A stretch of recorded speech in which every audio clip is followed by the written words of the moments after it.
Today we're going to discuss Chapter 14. Chapter 14 is a chapter on financing principles. Today we'll talk about selecting a home, working with your client to establish their parameters, their goals, working with the lender, establishing a team. We'll talk in terms of pre-K, which is before the contract. That'll be working with the agent, working with a lender, and to some extent and sometimes an inspector. And then post-K, we'll talk about after the contract's established, when you'll work through the agent, with a surveyor, with your escrow team, with the lender, and so on. So welcome to Chapter 14. My name is David Catanzaro. I'll be your instructor today. I've been a licensee since 1978. My education includes business school, and I've been a realtor for over 40 years, and I've been a teacher for about 20 years. We're going to help your client in this class establish their criteria, their goals, and how to search for a home, find a home, finance the home, and move into the home. Principles of real estate. This class is all about the team, the lenders, you as a licensee, the property selection, the team that you'll put together, and the application process. Walking through the process is what we'll be doing today. The theory and the reality. You'll find that the application with your client is the theory. What's their income? What's the value of the home? What's their record of education and employment? The reality is the next 6 to 8 weeks, as the lender confirms all those facts and establishes your borrowing power. And we'll talk about how the lender establishes the loan. Our learning objectives today are to understand the role of the agent. The agent is not the lender. The agent's primary duty is to establish your goals, working closely with the client, and then to work through the lender to get the client established as a loan candidate. And that's called pre-qualification or pre-approval. And those things will find are very different two things, pre-qualification versus pre-approval. We'll look at how to assess the loans, which loan best fits the property, and which lender best fits the loan. We'll construct the scope of your contribution as an agent. We'll set up the boundaries, that is, the boundaries where you as an agent are not the lender, but rather you're going to match the client to the property, the buyer and the seller. To match those two is your duty. And we'll judge how your preference, or the client's preference, influences loan decisions. The agent's role in financing. There's a classic match of the agent and the property, the agent and the client, that team. And we want to establish clearly that you're the leader of that team. Your energy, your knowledge of the inventory is what's going to make that match possible. We're going to assess the client during the interview. I think the interview is the most intimate and important step in the relationship. You'll sit down with your client and listen carefully to what their history is. What do they own today? What do they like about what they own today? What do they aspire to own tomorrow? Those are all very important things, and they come out during the interview. In addition, during the interview, you'll find out their resources and their capability. In your head, you'll pretty much know what value of home they can buy by their earning capacity and the amount of their down payment, their equity. Understand the client, their goals, and their resources. You can suggest lenders, but it only comes as a suggestion because the client makes that choice. You don't make the choice. The reason you don't make the choice is that your expertise is matching the client. The lender's expertise is finding the loan.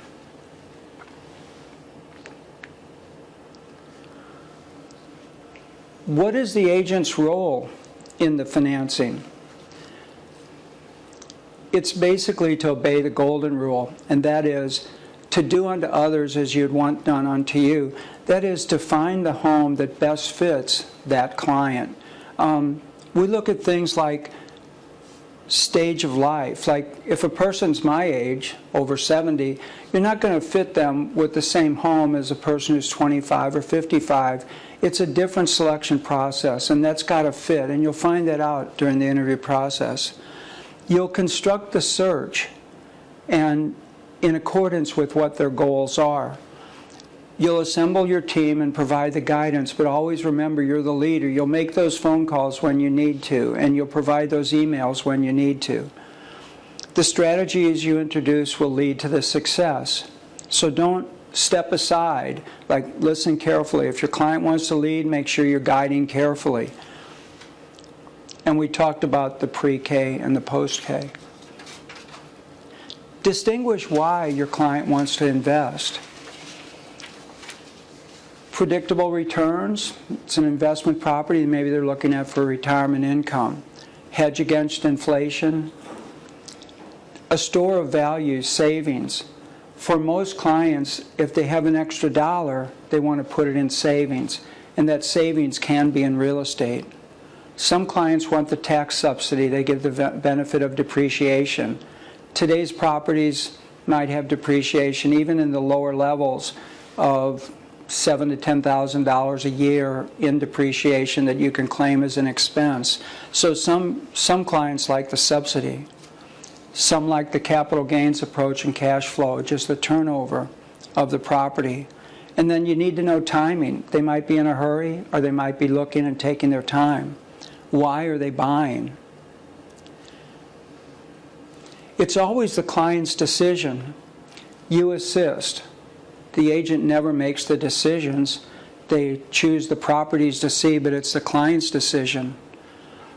The property and the loan must fit, and we spoke earlier about the stages of life, understanding their capacity to come up with a down payment to manage the property.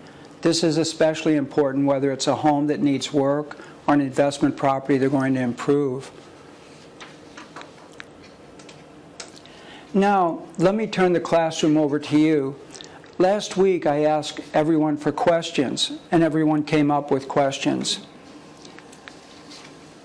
The life experiences influence those questions. We've each had different experiences. We each bring different things to this course.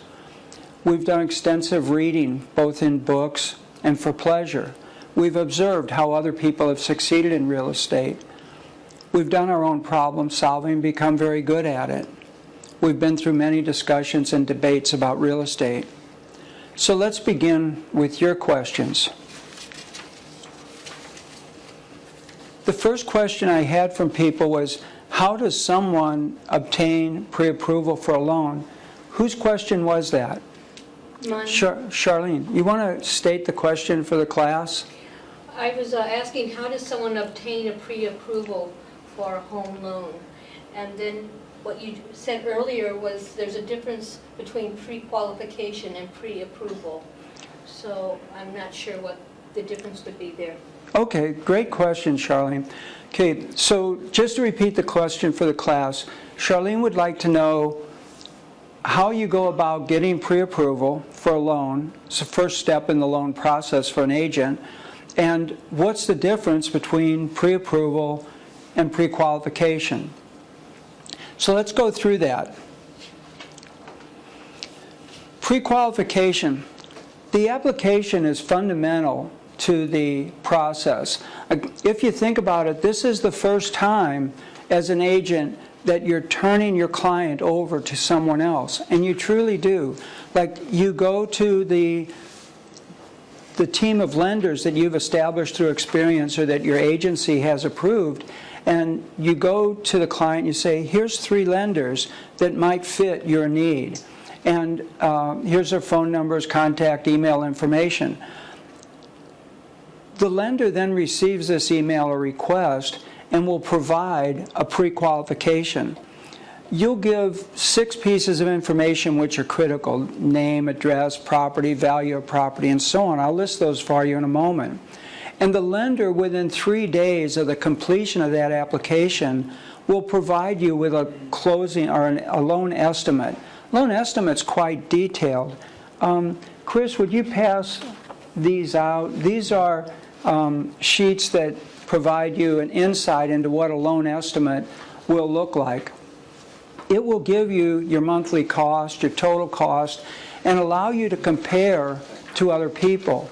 This is part of the pre-qualification process, and what's important is you'll never need to pay for any costs associated with the loan until you receive this loan estimate.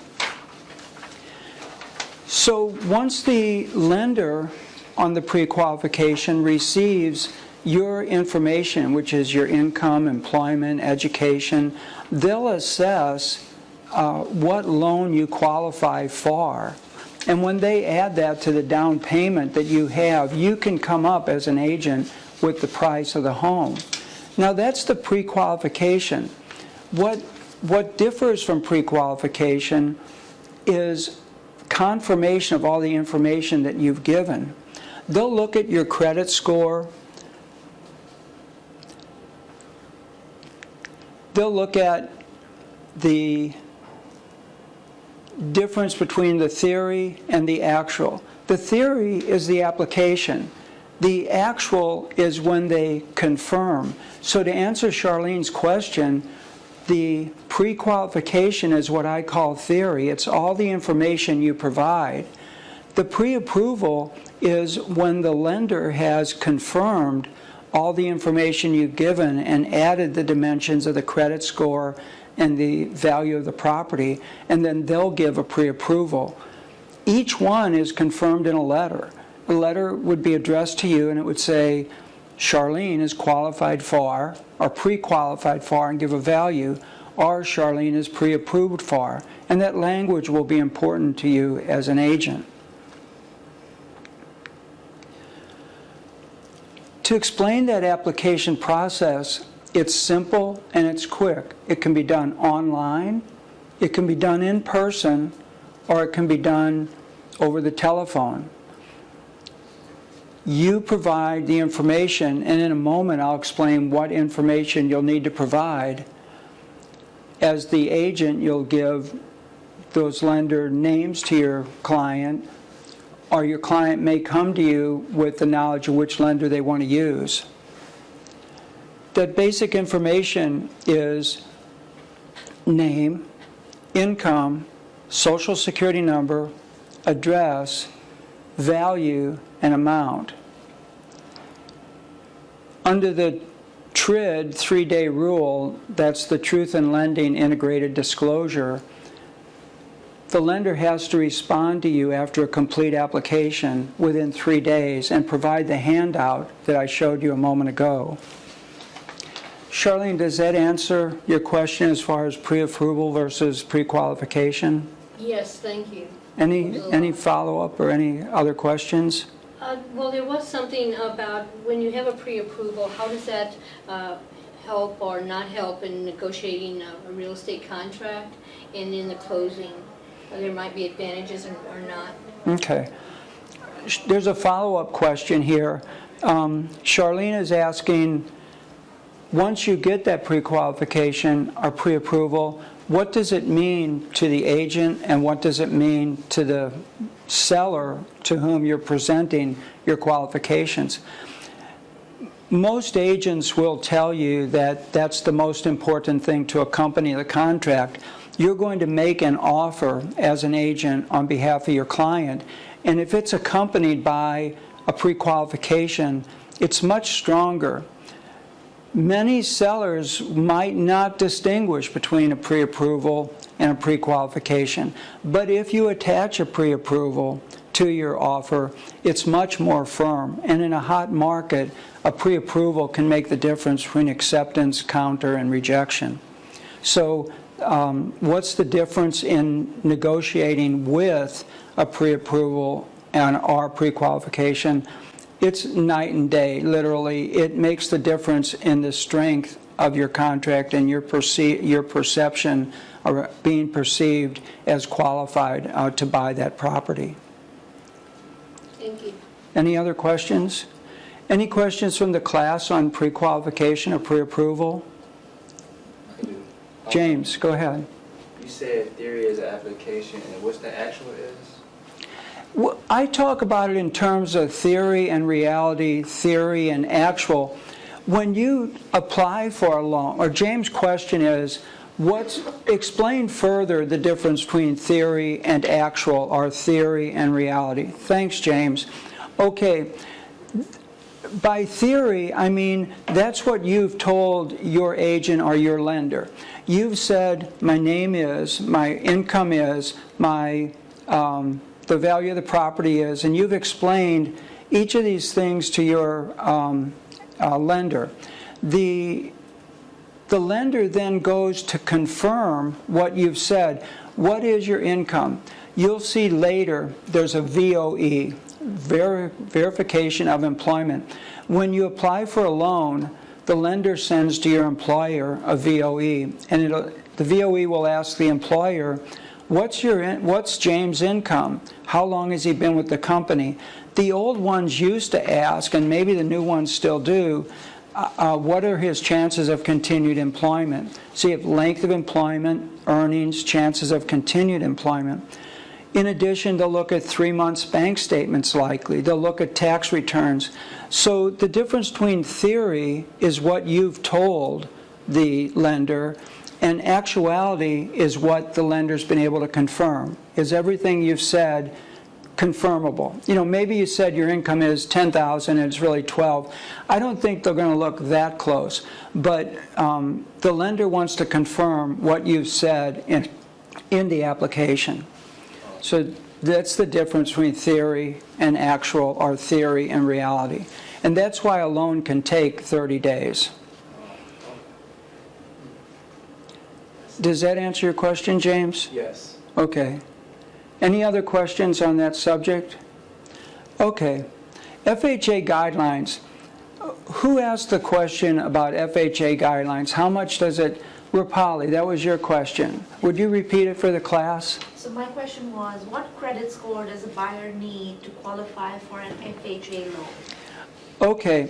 Rupali's asking what credit score, we'll talk about credit score in more depth in a moment, what credit score does a borrower need to apply for an FHA loan?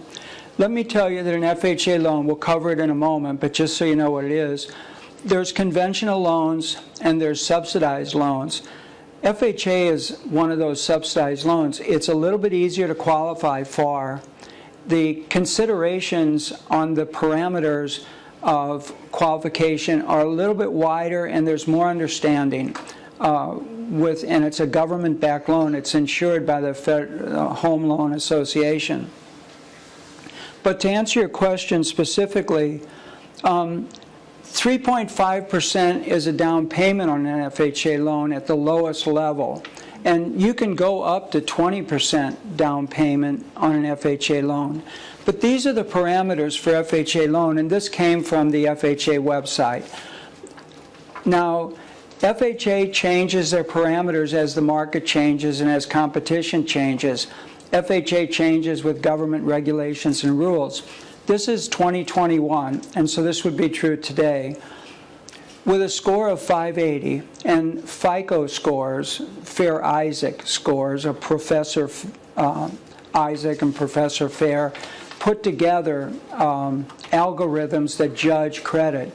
And since the 60s when they first did this, it's progressed with computers into a very sophisticated scoring system. The FICO scores run from 300 up to 850. Most of us run in the range of 600 to 750. 680 is where many doors open. But at 580 credit score, you can buy a house with 3.5% down. A $100,000 house would take $3,500 to buy. If your score is lower than 580, you need to put up more money. And so it would be considered less than 580, and you'd need to put down at least 10%. Everyone's different. There's other factors that we'll explain as we go on. And so The score alone is not everything, and we'll look at the other factors that are involved. But this will answer your question. 580 or higher, you can do 3.5% down. 580 or lower, you'll need to go at least 10% down.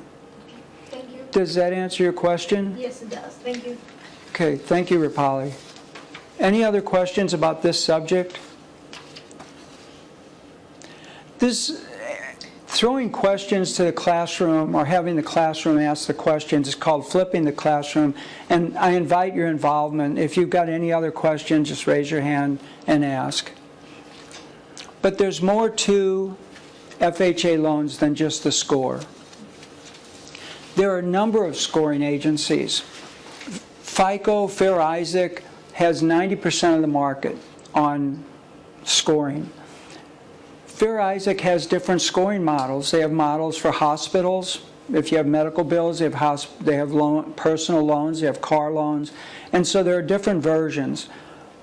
FICO 10 or 10T is the newest. FICO 10 considers length of credit, that being what's your oldest credit score. At my age, I have some credit cards for 30 years. They look at the amount of outstanding debt. So if your credit cards total $40,000 in available credit and you're using $10,000 of credit, that means you're using 25%. FICO likes to see it under 30. FICO is used widely by real estate lenders. FICO 10T shows trending differences in your credit between this year and last year, and FICO 10 is historic and goes back a long way to evaluate your credit and give you a score. It's a measure of credit worthiness, and it's based on credit history, and it obviously influences lending decisions. What's a good score? FICO runs between 300 and 850. In that blue area, the good area, 670 to 740, that's considered good. So if you can get to 680 on a credit score, many doors open. 800 is exceptional, and below 580, you really need to look at the subsidized loans and the FHA types. But again, your education, your length of employment, they all count toward your credit score. In 2020, FICO 10 considers 35% of your payment history as being part of that score. They look at 30% that total utilization of credit. Like if you have $40,000 in credit cards, they look at the percent of use of those credit cards. 15% is the age of accounts, 10% is the credit mix, and 10% is inquiries on new credit. But you can see here history and amount of credit you're using are the biggest factors.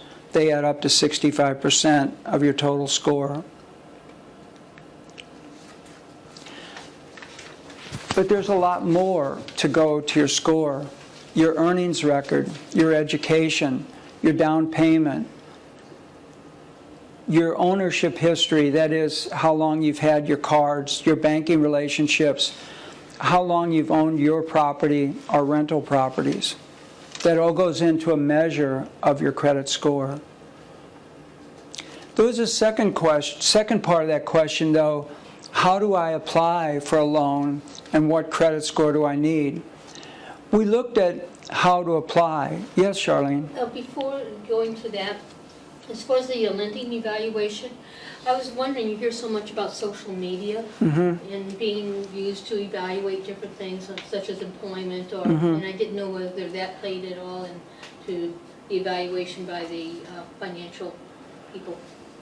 I don't know the answer to that question. I would say if it's notorious, it might help you one way or the other, either very bad or very good, but I'm not sure.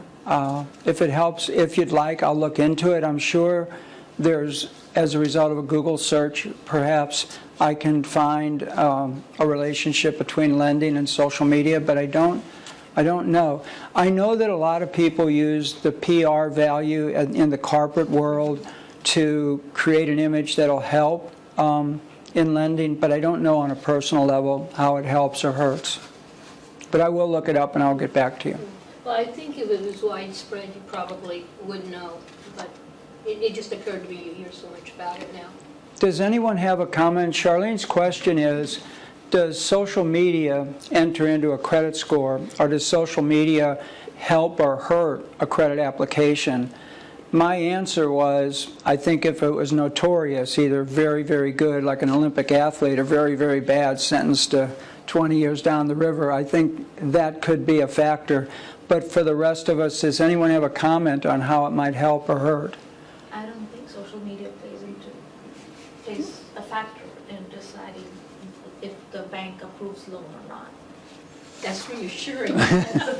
Rapali's assessment is probably not, but I'll look into it and I'll pass that out through an email. Okay, thank you. Welcome. We spoke of how. Let us look at the next part of an FHA loan, because many of your clients will start out with an FHA loan and maybe even stay with it. An FHA loan's insured by the federal government to an extent. It's provided through FHA lenders. Like if you want to know where to get an FHA loan, if you go to any federally insured bank, it's very likely, the larger banks especially, will have FHA specialists. They're easier to qualify for. Many people in their first time trying to get a loan are inhibited, or the mystery of the process is scary to them. They don't know what information they'll need.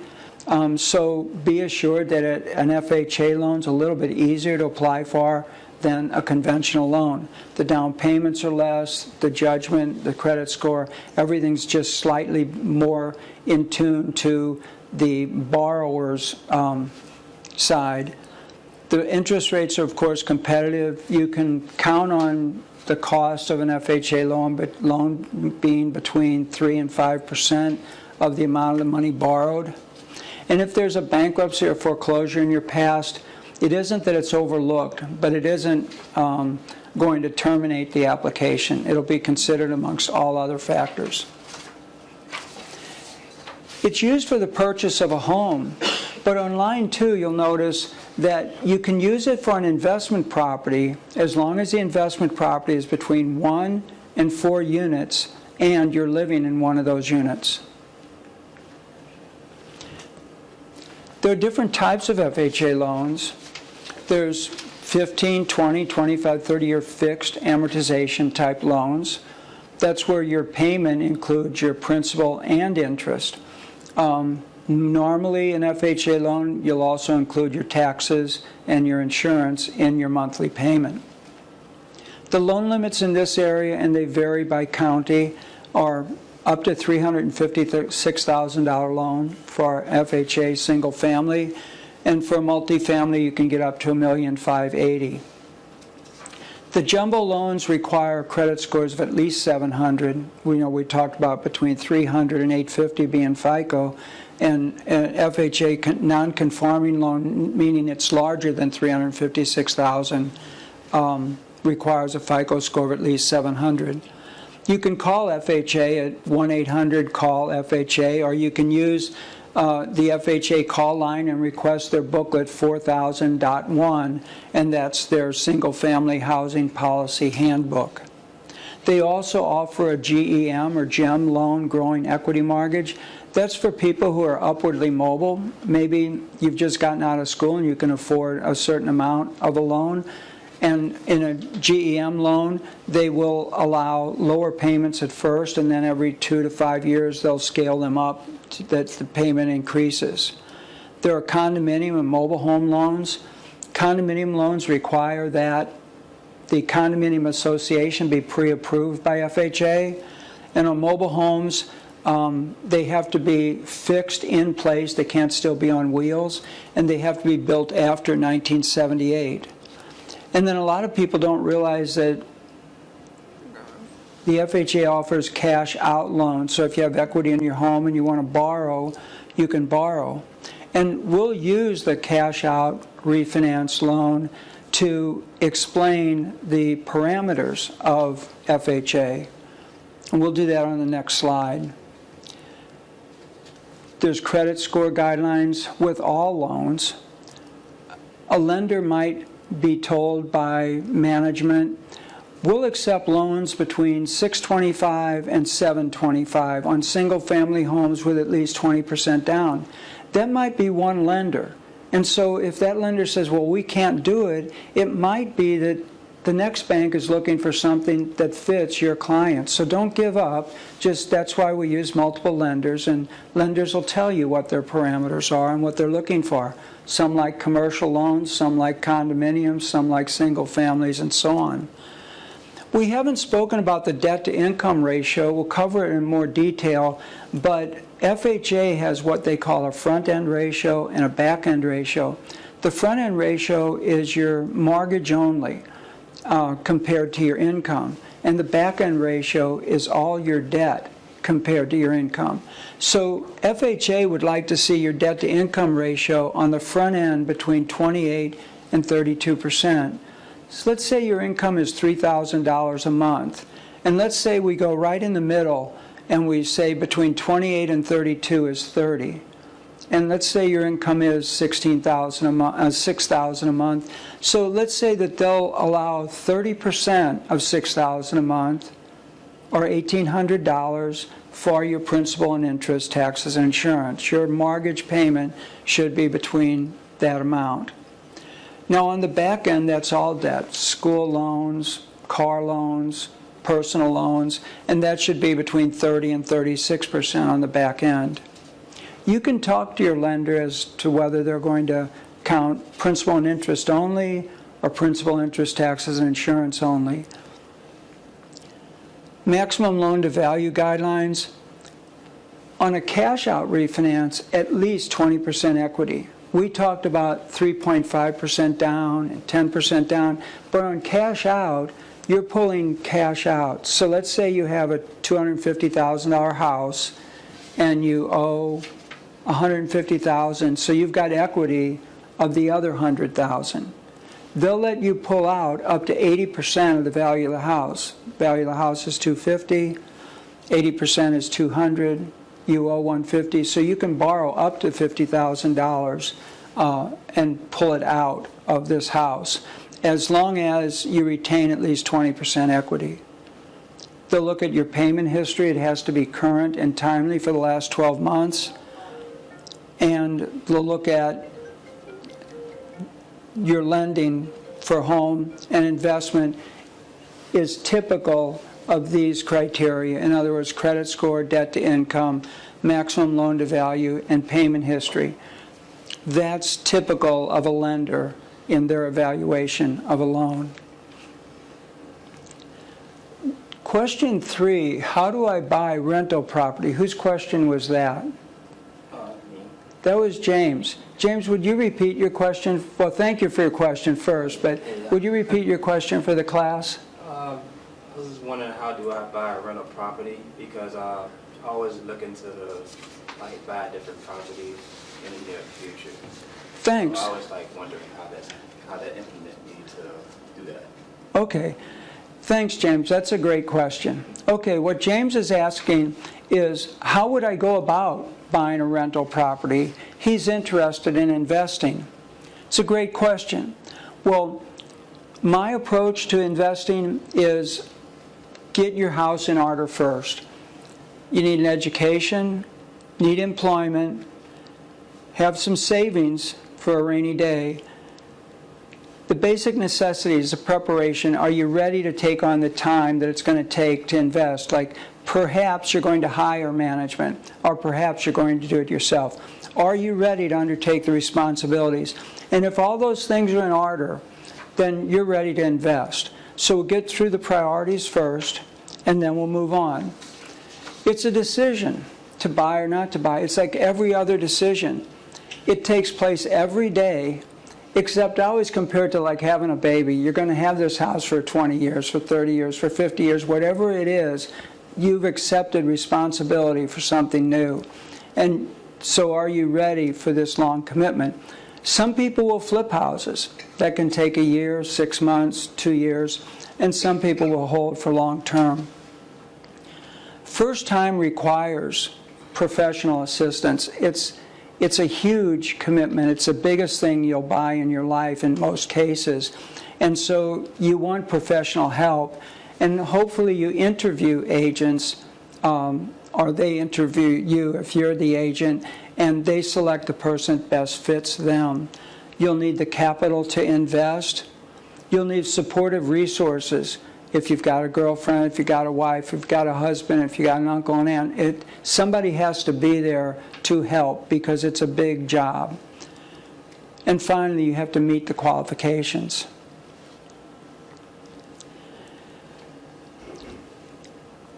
You ask yourself if you're buying a home or an investment property. Both are investments.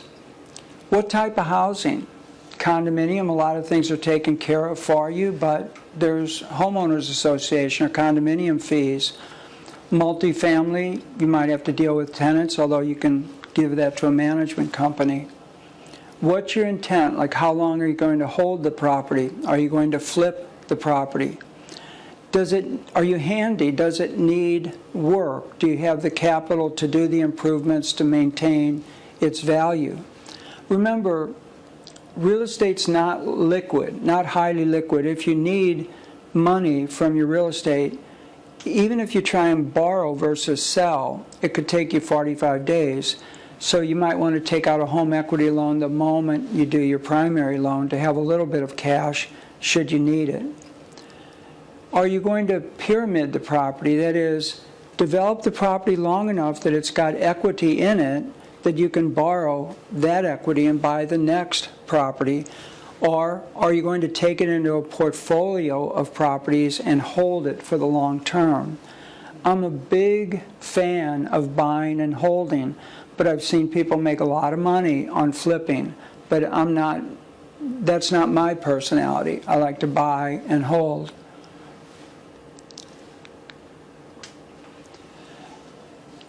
The pros of holding are accumulate wealth. Real estate, I like to think you buy it and forget it. It's a store of value. There's money there when you need it, but you don't draw on it every day. I know some people refinance frequently and they live on the refinancing. There are strategies, and sometimes you stumble across the strategy, but it's better if you have it in mind. Like, what kind of person are you? You're going to pyramid? You're going to hold long term? You're going to flip? Or you're an opportunist? You'll do what's best at the time the opportunity arises. Short term or flipping, it's a turnover of capital. Put your capital in, buy the house. Maybe you fix it up, maybe you don't. Maybe you just raise rents. You flip it, you sell it. It's a quicker return. You have to deal with the contracting involved if you're going to improve it. You have to deal with the marketing because you have to rent it. You have to deal with taxes and the timing. You keeping it or you selling it. There are formulas that tell you when to sell. Depreciation keeps going, and eventually the home is better to sell than to continue to hold. We'll get to that in other classes, but just know that there's very few mysteries in life if you work with somebody who's a professional that can give you some guidance. You have to assess the market as to when the timing is good. I remember when I first entered the market, it was the worst market ever in 1980, and we were into a recession and properties were terrible. And I thought this was no time to buy, but the person I was working with said, this is the time to buy. Some people like to buy in a hot market and their timing is uncanny. It's on its way up. Other people like to buy when the market's in doldrums. And I believe that real estate's the best investment, and there isn't a bad time to buy as long as you can hold it long enough to recover any losses that you might have encountered because of timing. You have to assess the risk. For me, the risk is making a bad decision. If I've put all my money in one place and I can't get it out, or I put my money in and it costs too much to get out, you have to think through what the risks are. Compare alternatives.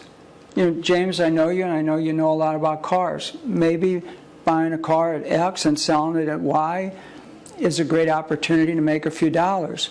Real estate can be the same way. Stock market can be the same way. Precious metals, art. There's lots of investments. I like real estate. Are you ready for the duties of a landlord? Can you outsource it all to management? Can you afford to pay that? Or can you undertake the customer service, the repairs, and the insurance? Rules of thumb. About 30 years ago, Treasury bills were paying 8%. You put in $1,000, you get $80. You put in $100,000, you get $8,000 a year. 20 years ago, they were 5%, and today they're 2%. That isn't a trend that's going down.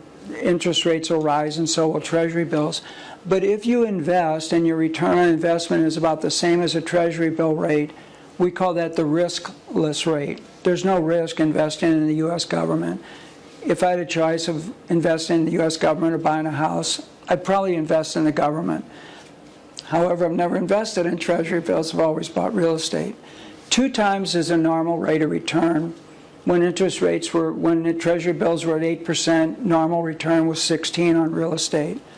And 3 times is where you want to be. You want to be at 3 times the Treasury bill rate at a minimum. And with Treasury bills rates, I think subsidized to be at 2%. I think they should be higher because we have a lot of debt and there's probably a lot of demand on money.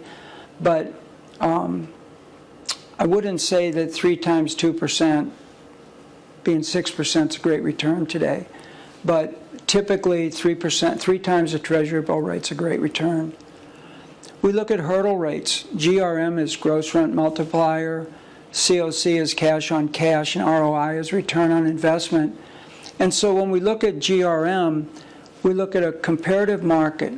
If the property every month takes in $800 a month gross, and 12 times 800 is 9,600, well, maybe a 10 multiplier means that it'll sell for 10 times 9,600 or 96,000, or 20 times would be 192,000. That's a gross rent multiplier, and let the appraiser or the marketplace tell you what the typical GRM is, because that is the market rate. So if you're buying better than market, you're ahead. If you're buying worse than market, there better be a reason. Cash on cash, a lot of investors will come to you, and I don't know why, but they'll say, I want 25% cash on cash. Whether they say 10% cash on cash, 25, 35, as agents, just know that there's terminology out there. GRM, COC, ROI. Cash on cash means that if I invest $10,000 and I want 25% cash on cash, I want to make $2,500 a year on my $10,000 investment. That's 25% cash on cash. If I put in $18,000, I want to make $4,500 a year. That's my cash on cash. So 10% cash on cash, who can do 10% cash on cash in their head? You invest $100,000, what's a 10% cash on cash return? 10,000, right? It's just cash on the cash that you invested. An ROI, a little bit more sophisticated approach, same result. Someone will set a parameter or a methodology and say, I'm an investor that relies on GRM. I'm an investor that relies on cash on cash. I'm an investor that relies on ROI. Return on investment's that same thing. Divide the return by the amount invested. CMA, BPO, and appraisal is another thing you can ask your agent for. CMA, comparative market analysis. BPO, broker price opinion. And appraisal. Only an appraiser, a licensed appraiser, can do an appraisal. But those are professionals' opinion of value.